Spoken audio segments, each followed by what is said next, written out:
Hello ninjas and ninjas, and welcome to another episode of the Exposure Ninja Digital Marketing Podcast. My name's Tim Cameron Kitchen. I'm best-selling digital marketing author and head ninja at Exposure Ninja, which is a digital marketing agency based in the UK. In this episode, I'm joined by Stephanie Ciccarelli. Stephanie is in charge of the marketing, and she's also a co-founder of voices.com, which is a platform for voiceover artists and businesses to get connected. So if you need a voiceover artist, you can head to voices.com, find someone that you like and work with them through the platform. Stephanie takes us behind the scenes on the growth of voices.com from when she and her future husband started off just doing some voiceover recording and turned this into a huge thing where they've just taken a monster round of investment from Morgan Stanley, and they are one of the most prominent voice talent platforms in the world. So this is a massive site, huge user base.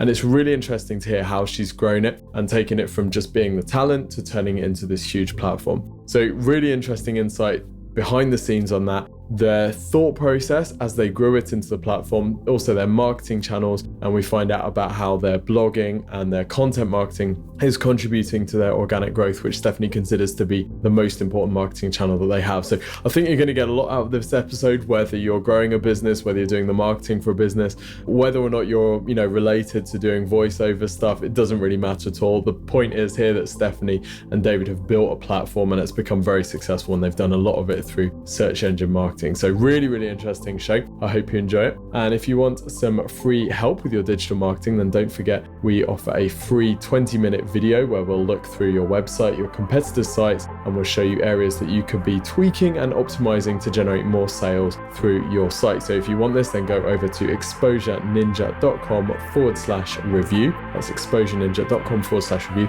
Fill in a bit of information about your business, and we'll send you over a 20-minute video showing you how to generate more leads and sales through your website. It's all custom recorded by one of our marketing consultants, and they are freaking awesome. Anyway, without further ado, enjoy the show.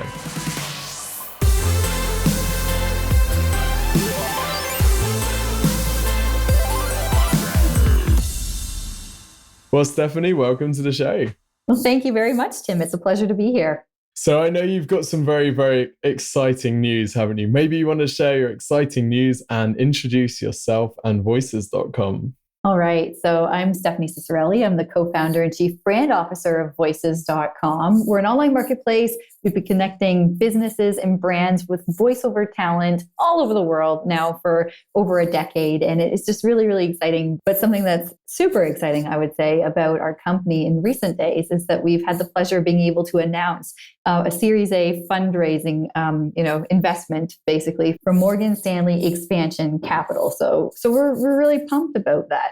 And just to give people who are listening a sense of the scale of voices.com, do you have any kind of benchmarks or statistics about your reach, the number of people, the number of, I don't know how you say it, number of talents, the number of voiceover talents in your books?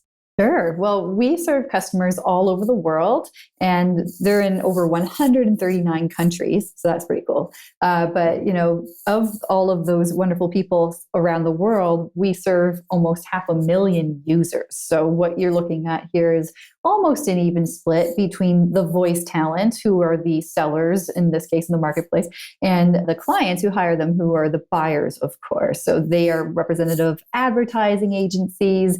They could be marketing directors or course curriculum designers. They're all kinds of creative people. That's what we found to be their kind of what brings them all together under one umbrella. Because with the talent, we all know that they do voiceover.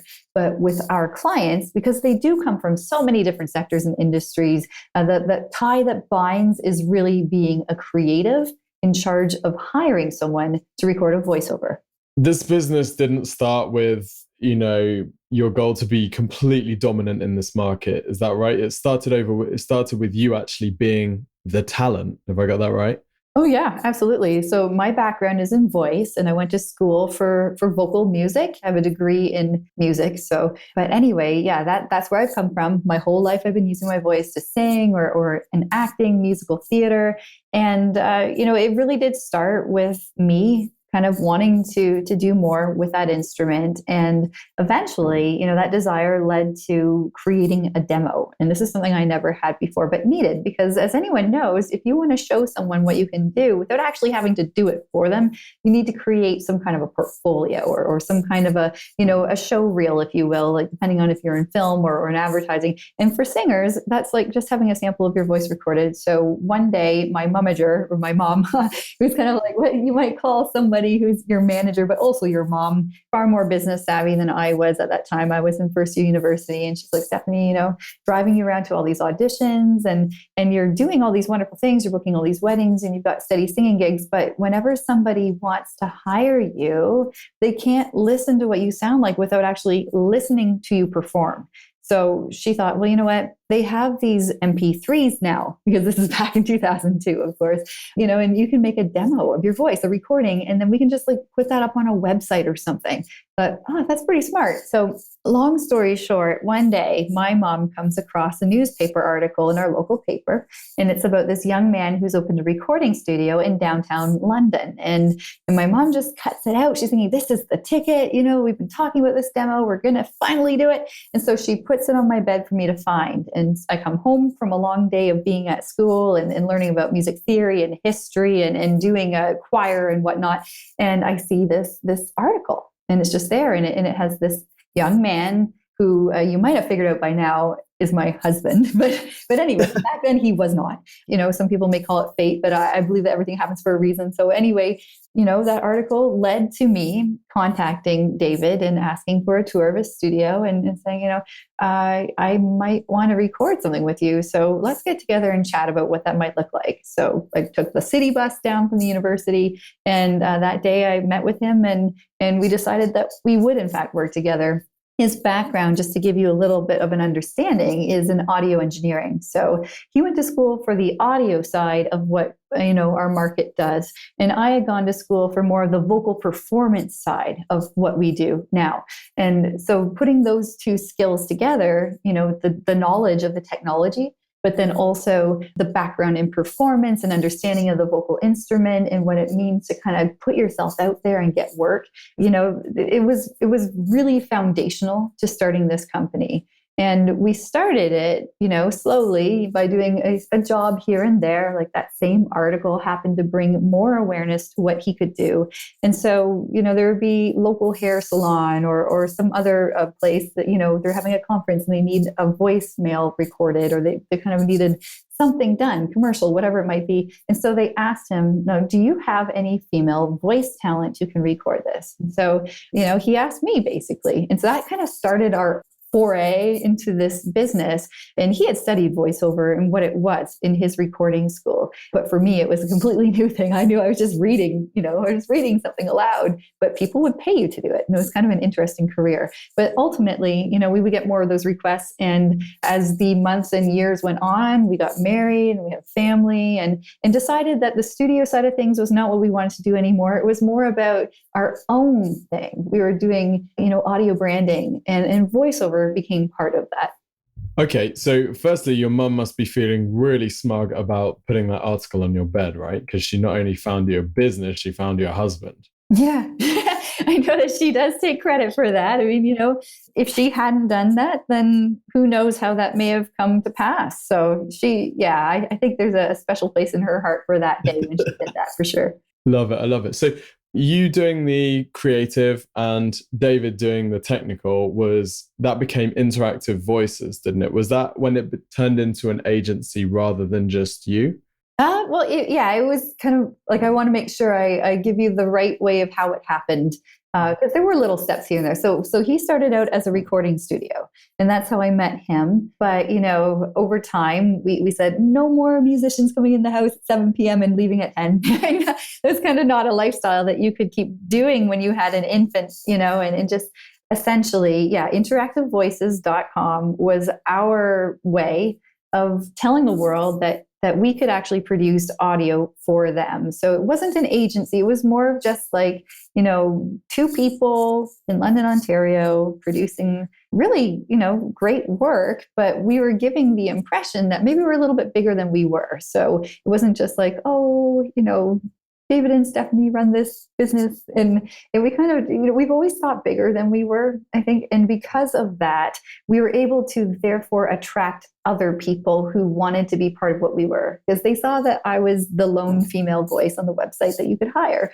And so we would get talent from literally all corners of North America saying, hey, I can do this voice. And I see that you don't have a Southern belle. You don't have, the Quebecois Frenchman. You don't have the surfer dude from LA. So can I be on your website? This is where people really started to kind of see what was going on. They knew work was happening. I know that this is an SEO podcast, so it was our SEO that really brought them. I think David and I taught ourselves how to build websites, and he was far more proficient than I. But I learned HTML, and we got books out of the library, and I was working in Fetch and dropping files in like the little dog bounce. That was kind of fun. Kind of dating myself now, but we're using that, and just creating content was always important to us, and we knew that the knowledge that we had, based upon our education, really could be leveraged in such a way to establish authority in the eyes of the search engine, but also in the eyes of the customers who we would then attract. So we were building by hand voice talent profiles. We're doing all of this sort of thing. And it was a whirlwind. But I think at a certain point, we realized, wait a minute, we got all of these clients that we had amassed ourselves. And now we've got these voice actors, these voice talent, we called them at the time. They're more voice actor these days, but we called them voice talent then. And we're like, oh my gosh, they're here. They can do a 5-year-old Scottish boy better than I can, so far as voice capabilities are concerned. I couldn't perform that way. I couldn't speak Spanish. I couldn't speak in German. As much as my diction courses in university did help me to sing in those languages, I was by no means proficient. So what we ended up doing is wait a minute, we've got all these requests coming on the one side from our client base. And on the other side, we have talent who can fulfill that. Now, what if we took ourselves out of the equation and we created a marketplace that enabled those people to connect, but also to do the work that we know should be done by the voices who should do it? And so that's when we decided that we were going to go down the road of becoming that connector. And instead of going down an agency path, which we did think about, but we realized that we had no background in that and it was a little riskier. We thought, no, that's not for us. What we're going to do is make a place, an environment where this work can happen, and where those with the gifts can be connected with those with the stories. That's really interesting to me, because you've gone in the story in the last couple of minutes, you've gone from being a voiceover artist with an engineer husband, right? Which is a common story, which, all over the place. I'm an ex-professional musician, there's loads of these studios where there's like 1 or 2 people and they're just working on their own, to deciding to build a platform, to obviously now being at the size that you are, taking huge investments from people like Morgan Stanley. So I'm really curious to see what made the switch. You mentioned that you guys were always thinking bigger than you were, and you were happy to act bigger than you were as well, which I'm guessing is why the other talent was attracted to you rather than going out on their own. So was there ever a switch that you guys just decided, okay, right, this has got to be a platform, we're going for this big, rather than we're just going to keep on doing our own little thing, and we're just going to keep this as me and you, and we're just going to stay small? Oh, well, definitely. There was a turning point, and there, as the folklore, it's true, suggests, there is a napkin where we did write down, here's our plans, and, these are your responsibilities, my responsibilities. But essentially what the idea was is, we are 2 people in London, Ontario, Canada, the Queen's other London, which we like to call ourselves. And I love you, Queenie. But, it's just, we knew that we were just 2 people.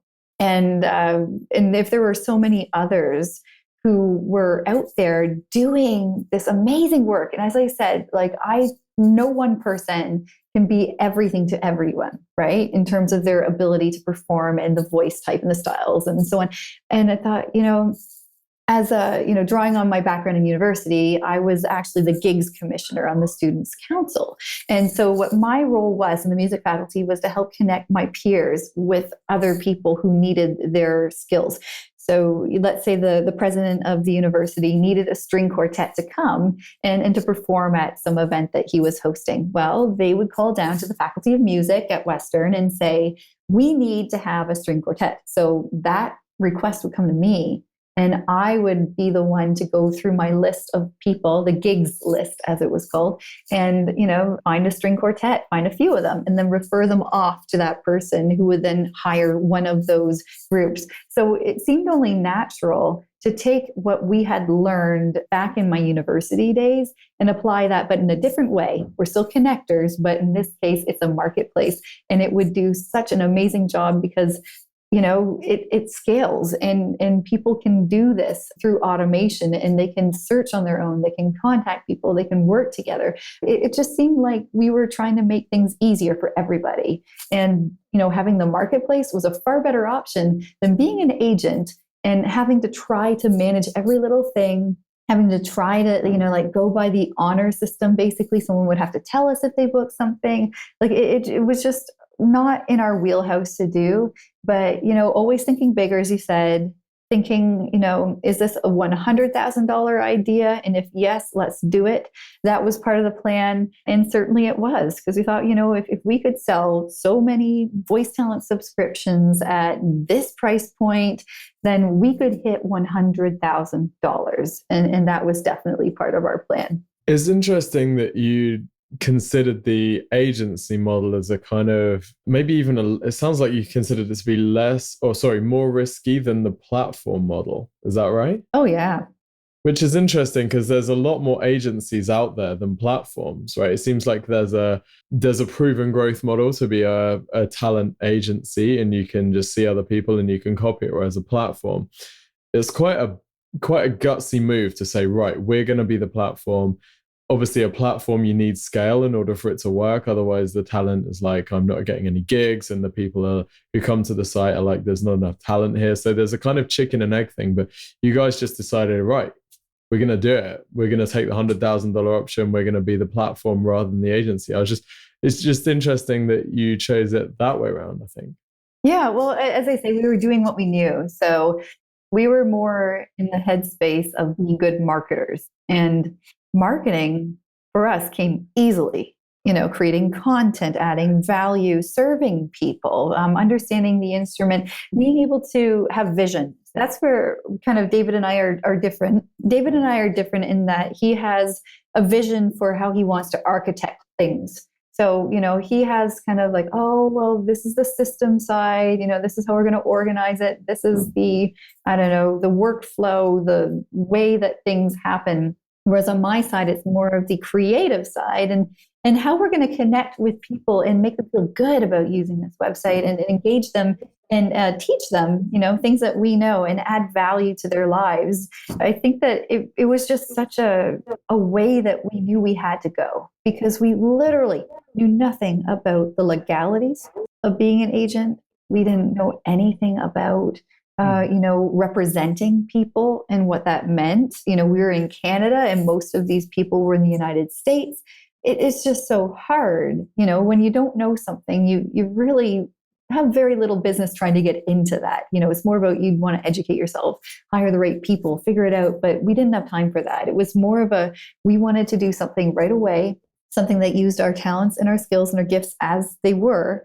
And what we knew best was marketing. And so what we did was market and connect and kind of just make sure that everybody who was aware of what we did could get their story told well, and that we could take more ground through connecting with more and more customers. And one of the marketing decisions that you made then was, at some point you decided to go for the domain voices.com, didn't you? Which I'm guessing was quite an expensive purchase, and I'm imagining was quite a risk. So how did you approach that decision, and why did you decide that you needed that domain? Yes, voices.com was the name that we went after. And it's funny you ask, well, what was the process for this? I think sometimes, you just hear enough times like your own company name and you think, wait, interactivevoices.com. Now, what does that imply? Because people would think that all we did were voiceovers for kiosks and, like voices that you might interact with. They weren't thinking radio, they weren't thinking TV, video games, anything else that we actually did do, right? Like we weren't just doing these interactive sort of voices. The name did not represent us in the same way as a marketplace as it did when maybe we were doing our own audio branding, small mom and pop voiceover type shop. So what we just realized is, this is limiting us. And sometimes the name of your company, it might be the right name for what you're doing at a certain time, right? But then as you grow and you change and you discover that you actually provide so much more value in what you're doing isn't reflected in your name, then it might be time to change it. So we thought of all kinds of different versions of what that might be. Voxio, Voxy.com, Vox.com was also on our list of domain names that we did bid on. And of course, we don't own Vox.com. Someone else clearly does. It's very popular and they've done well with that. But, after a certain amount of time, it was like, wait a minute, what if this isn't about making it a completely different name? What if it's actually about shortening the name we already have? Because we are providing voices, right? They're just not all interactive. They could be for any number of different applications. So when voices.com came to mind, of course, it's a dictionary word. Having the word voices, very strong, authoritative, powerful, simple. Simple was another good thing to remember. It was an attractive idea because it literally, didn't change our identity completely. But what it did do was strengthen the core of what that identity was. So voices.com became, I guess, the prize on which we set our sights.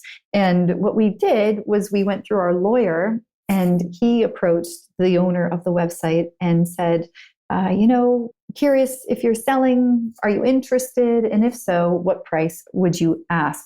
And at any rate, the fellow who owned it, it was a website that hadn't been really, I guess, active in a long time. It was actually a medical journal for silencing critical voices, in someone's mind. And, like medical journal, not been updated in a long time.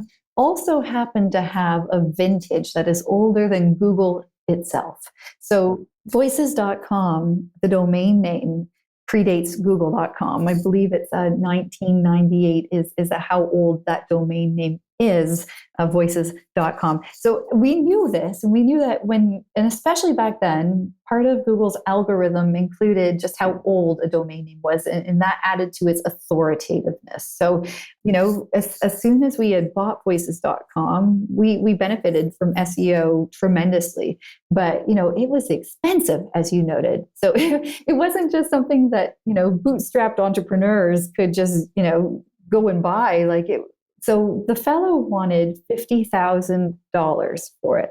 And that is a shocking number when you can, you're barely making however much you're making and you're a startup and you're just like, oh, I don't know if we can afford $50,000. That could be just as much as saying it's $1 million.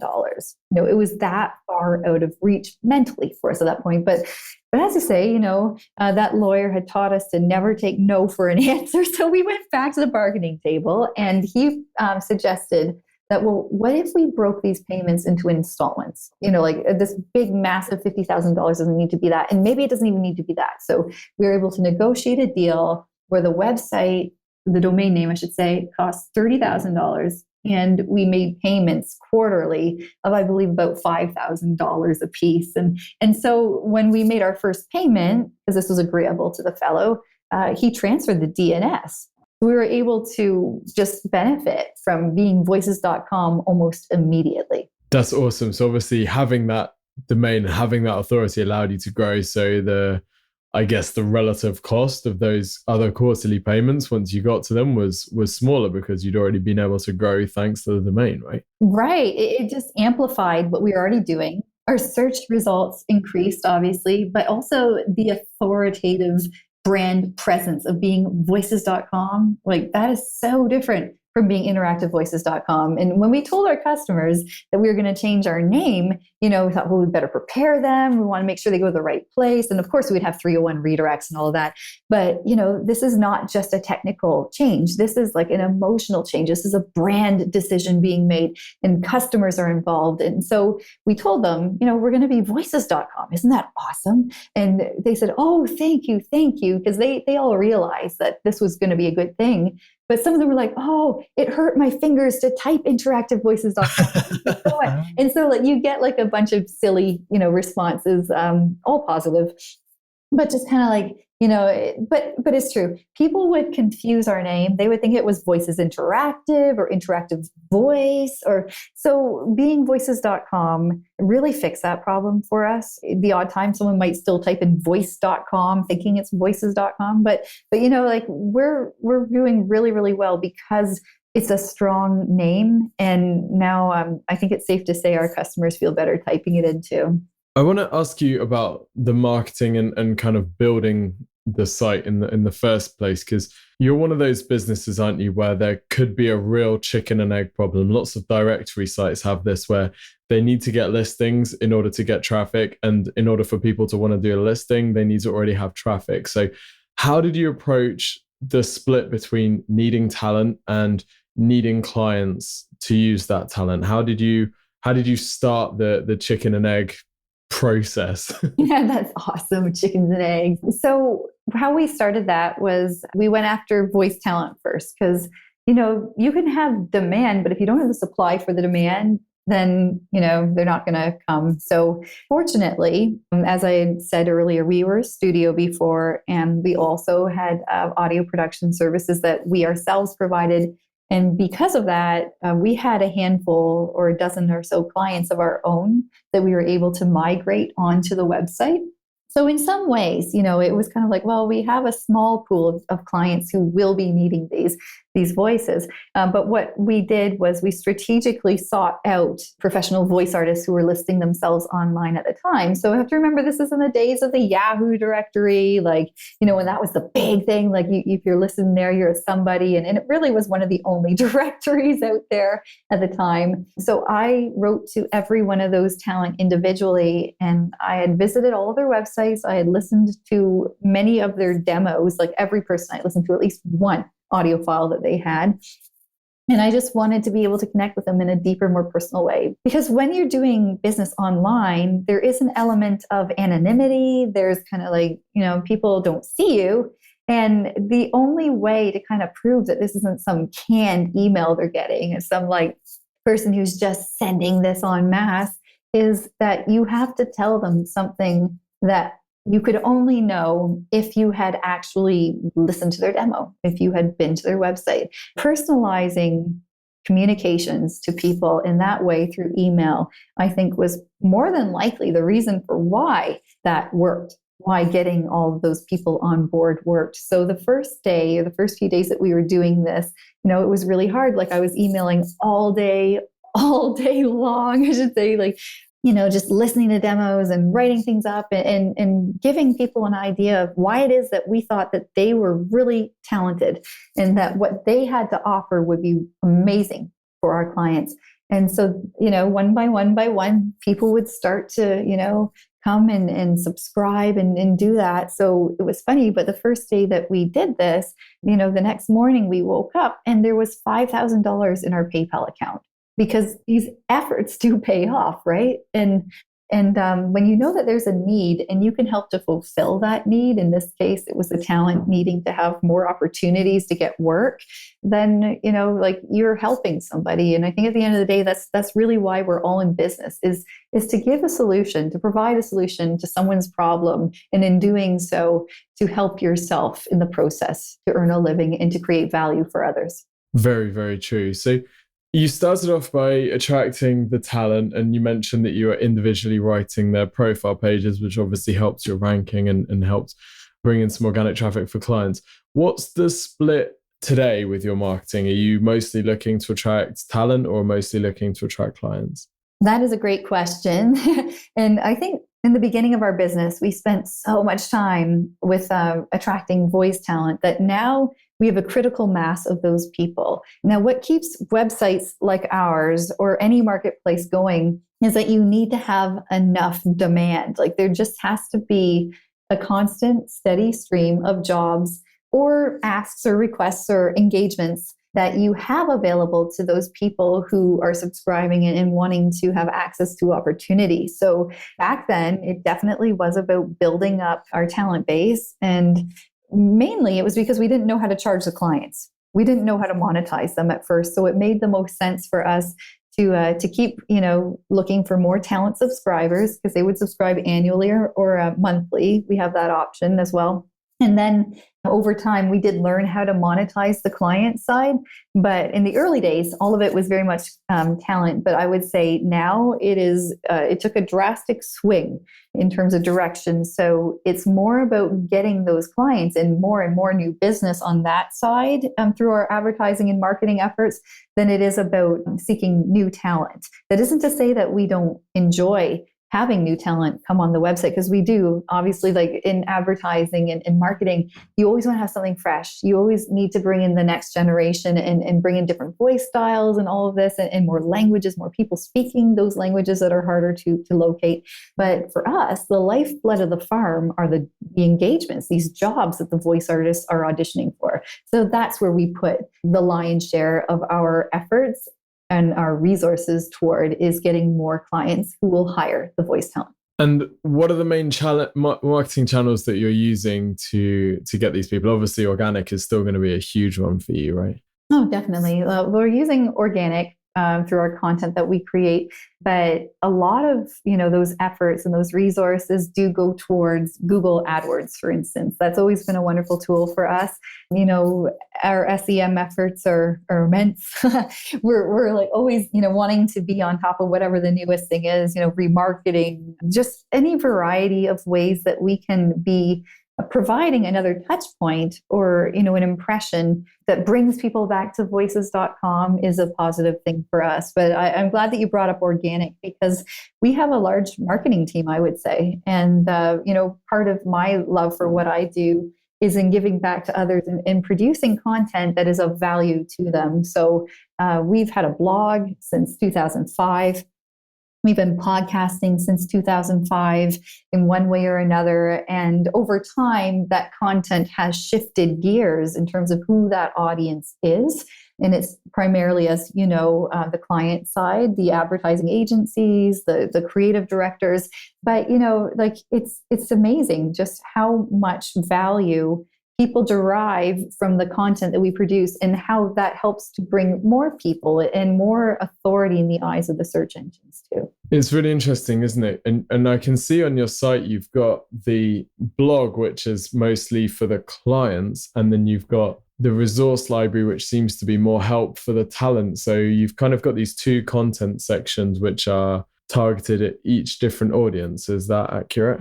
Yeah, I would say that the blog does feature some talent content. It's not as copious, we'll say, as the client content is. And the podcast traditionally had been more talent focused. That's absolutely true. But one of the wonderful ways that we've been using our ability to podcast of late is that we have a podcast called Sound Stories. And that podcast is for the client side. So what we're doing with that is engaging with the creatives who are coming to the website looking for voice. And we realize that, as a creative person and someone who works in a company, that you have far more on your plate than just finding that voice. You've got a whole, workflow, you've got process, you've got, ways to keep yourself inspired. Like you have to fill your own creativity bucket, if you will, right? Your own inspiration. So what we've realized is that if we can be part of that creative process and that kind of helping those people to be the best that they can be, whether that means, how to go about making video, why it's important, or, what is emotional design and various other topics, like even creating languages. Like we've talked about so many really awesome things on the podcast that involve all stages of just what it means to make a story come to life. I think that using those tools to benefit others, but also to attract new business that wouldn't have found us otherwise. Like we have so many people who hear us through podcasts. People as far away as the United Arab Emirates, like the UAE, they're listening and they're discovering voices.com because of, being on a show like yours, Tim, or maybe it's one of our own productions. But we've just found that is one of the best ways, because then you're found in iTunes, found in Google Play Music, you're found in any of those directories you've chosen to put yourself in. How did you, sorry, before we go on to that, I want to say, yeah, I completely get your approach where you say say we've got the marketing creative person. I can see you've got some blog posts such as writing an educational script. So tips from a New York Emmy award-winning scriptwriter. So that's like directly related to the thing that they're going to be using voices.com for, isn't it? This is how to write the script, which you can then pass to our voice talent. And then you've got stuff like video production techniques, which is kind of bigger picture, isn't it? That's like the larger project that they're going to be working on. So you're taking your blog from just being about here's how to use voiceover, and you're actually saying, we know your pain, we know that you're busy, we know that you're stressed. We're just going to help you in all of the possible areas that we can. We're going to completely expand our blog's remit to just be about making your life easier, which I think is a really brave approach. How did you profile your target customer so that you would be able to say, okay, these guys need help with their video production techniques, these guys need help with their scripts? Were you talking to them, or was it just kind of gut feel, just what they need? Yeah, well, I think data tells you a lot. Who are the people that are posting jobs on the website? What are the kind of projects and engagements that we're seeing posted to voices.com, and what do these creatives need? So some of it is gut, some of it is data, but a lot of it also is just our own curiosity, our own interest. And, we want to talk to people who are at the top of their games and other companies that are leading the way for how content is created, how stories are told, and how that creative is communicated. So like for instance, when we're looking at guests for the podcast or people to interview on our blog, you're thinking, well, who's a thought leader? Who has an audience too, that they may link back to this article, they may share it through social. How can we add value to this group of people? And we had this down to a T with the voiceover side. Like, honestly, it was so easy because these are people that I knew like the back of my hand. Not that many of us know the back of our hand all that well. We just say that. But anyway, figures of speech aside, when you know something intimately well, and you know that group of people and you understand them, then you can write for them, you can talk to them, you can do all kinds of amazing things to add value to them. But when you have another side of the equation that you don't know an awful lot about, which was the case with us and these clients, because we were an ad agency, we weren't, we didn't have that background. You have to learn these people. You have to become a student of what they do. So a podcast that I absolutely love listening to, for instance, for creatives, it's out of the CBC, but it's basically called Under the Influence and the Age of Persuasion. So like they're amazing resources that I myself am tapping into. And I can only imagine that if I, as a creative, am trying to, find sources of inspiration, then others are too. And that's what we've really decided that we want to be. We want to be that place where they can get that added value, where it isn't just finding a voice, as you've said so well. It's about being part of their story, being part of their workday, finding a way to get more mental real estate, right? So that's what the job of a good brand ambassador is. And in my role, it's certainly what I do. That's awesome. I love that concept of taking up more mental real estate in your audience's minds. That's cool. So the podcast, and obviously it's one of the strings in your content marketing bow, which seems very healthy. You actually got 3 different podcasts, haven't you? So why did you choose to set up 3 different ones rather than focusing all your attention on one? Mm-hmm. No, good question. So some of those podcasts are kind of historical, if you will. It's not like they're there, But Vox Talk in particular, it hasn't been updated in a very long time. And it's not likely to be, unless for some reason we decide. But you know what? There's so many episodes. I think there's like over 120. I can't quite remember. But there are a substantial number of episodes and people still listen to them. It's not as if the content on them is useless at this point. It's actually quite interesting. And we did cover news in some capacities, but I mean, like, what in education? So someone wants to go back and listen to what happened in the industry in 2009. Well, they can. They can do that. It is a different medium. It was a co-host generally and contributions from our community, I might add. So like I would have people contribute to different segments. So we had The Loop, which was the news. Then we did The Biz, and that was kind of talking about what was happening in the voiceover world at that point. This is a talent-focused podcast. And then we'd have Tech Talk and then the Vox Box, where we'd have audio feedback that was sent in. Very popular at the time, but sometimes the shows that you produce, they won't always, go on forever, right? Like something. And so anyway, around the same time that we would have thought about Vox Talk, and in fact, I think voiceover experts, which is another one, kind of predates it to a degree. Voiceover experts, very different audience again. This one is professionals and coaches from around the world contributing their pearls of wisdom to those who want to study voiceover or want to improve their craft. So they're coaches and it's lessons and they're nice and short and little nuggets of wisdom that you can take away. But, that one again, based on contributions that would come from outside, and we wouldn't have full control over how the frequency of those contributions. So, I think that, again, it had not a shelf life, and certainly we update it when we feel it a good time.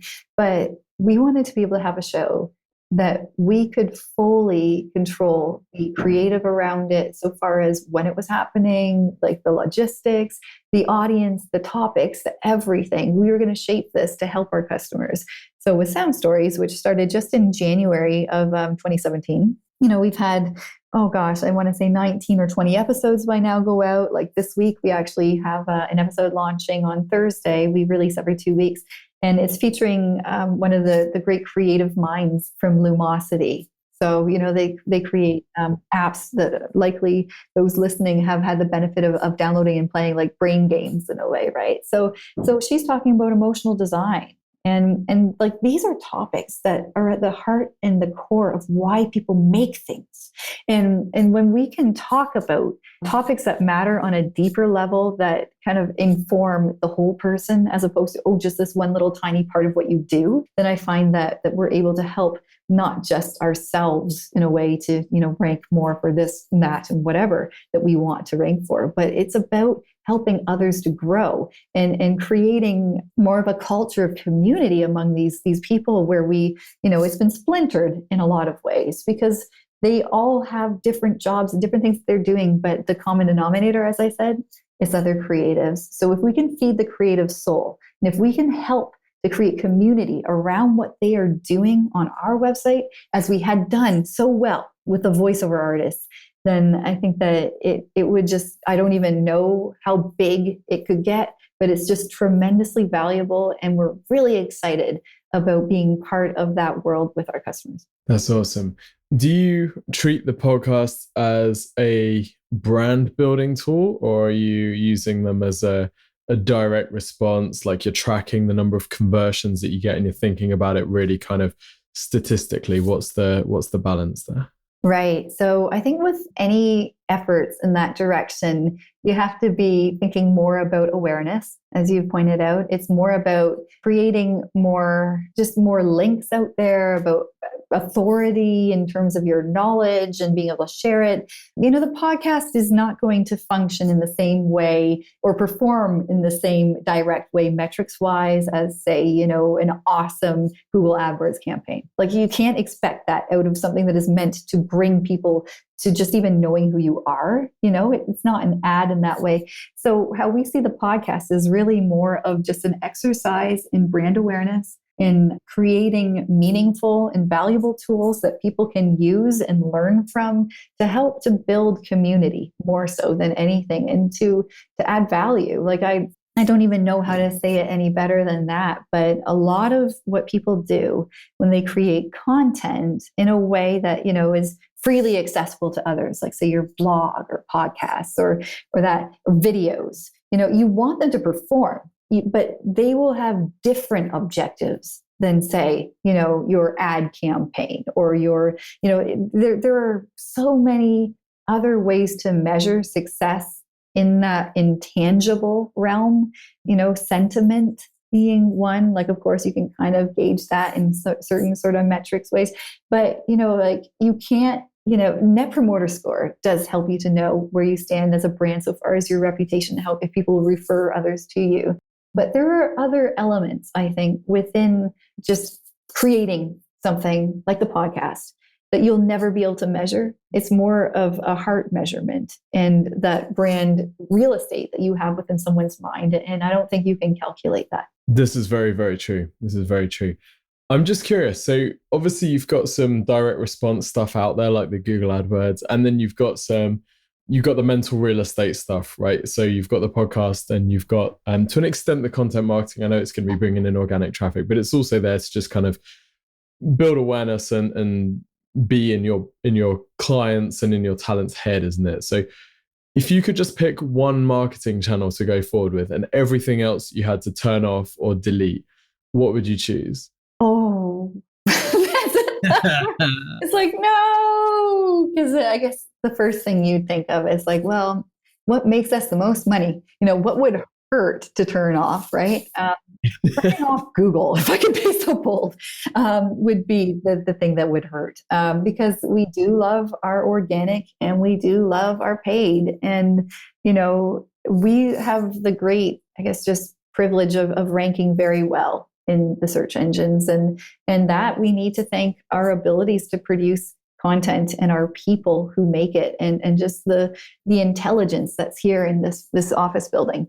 So oh man, that's so hard. Well, because we have to think, some people might say, oh my gosh, I would never turn off Google AdWords, never. It's like, okay, well, that's all fine and good. But if you don't have something wonderful for someone to land on that will compel them to take action or to do something, or like, if, Oh yeah. Okay. So you're allowed your content, but okay. So let's say I'm either going to hit you with a brutal Google penalty, your organic traffic's going to drop to 0, or I'm going to ban you from AdWords and never let you back on. Which do you take? Oh, man, this sounds like a talk I need to have with more people. I'm just thinking, because like my opinion on this one would, of course, be like, I think that if we were banned by Google, like if any website were to be taken out of the search results, I think that would be more devastating, Tim, than saying that you could not advertise. Because if you're not in the search engine because you are not there for whatever reason, then that tells people that you are not valid, that you have nothing to add of value to anyone, that you're probably not a great company. Like it just begs the question, like why are you not there, right? It would mean that everything that we've built is not worth something in the eyes of Google, which would be very sad. So I think I would say that the first one there, if we could not actually be in the search engine, would be a far worse kind of way to suffer than being told that we couldn't advertise. Because not that there are other places that may do better for us, because I know that channel is extremely, extremely good because it's a point of sale, right? Like you get somebody, they come and it's kind of like, you get them when they're ready. Whereas other marketing channels that aren't like, the paid pay-per-click style of advertising are like a little less easy to measure, and you don't necessarily know where someone's come from with that effort, where you placed an ad in some print magazine. Like, did that work? I don't know. I think it did. Like, if you have a promo code, maybe you can tell. But so far as like, yeah, that was a hard question, Tim. I feel like you really put me in the spot. But, those are good. This is good that you're asking that, because we all need to be thinking outside of just the normal way of how we look at something. Because you can say, well, this or that. And it's like, well, what are the implications of this one? And what would happen? What are the outcomes? And how might we kind of be able to overcome that. I think that was a good thought exercise. I thought it was also kind of interesting. I don't know if I'm reading too much into it, but there was also a second where you kind of valued the perception of your business according to where you're ranking as well, which is really interesting. I think we all do it, but if I've built something and Google's not ranking it well, then Google kind of considers my business worthless, which is it's completely expected, but it's also a little bit scary as well, isn't it? Like, ranking is actually super, super important to perception as well as actual traffic and sales that we get. Oh, definitely. Interesting. Stephanie, this has been absolutely fascinating. Thank you so much for taking us behind the scenes of voices.com. Where can people find out more about you personally? And if they need some voiceover talent, where can they find it? All right. So if you'd like to follow me online, you can find me on LinkedIn. So I'm there, just Stephanie Ciccarelli. Ciccarelli is spelled Ciccarelli. On Twitter, my Twitter handle is at Steph, Steph, Ciccarelli, Ciccarelli.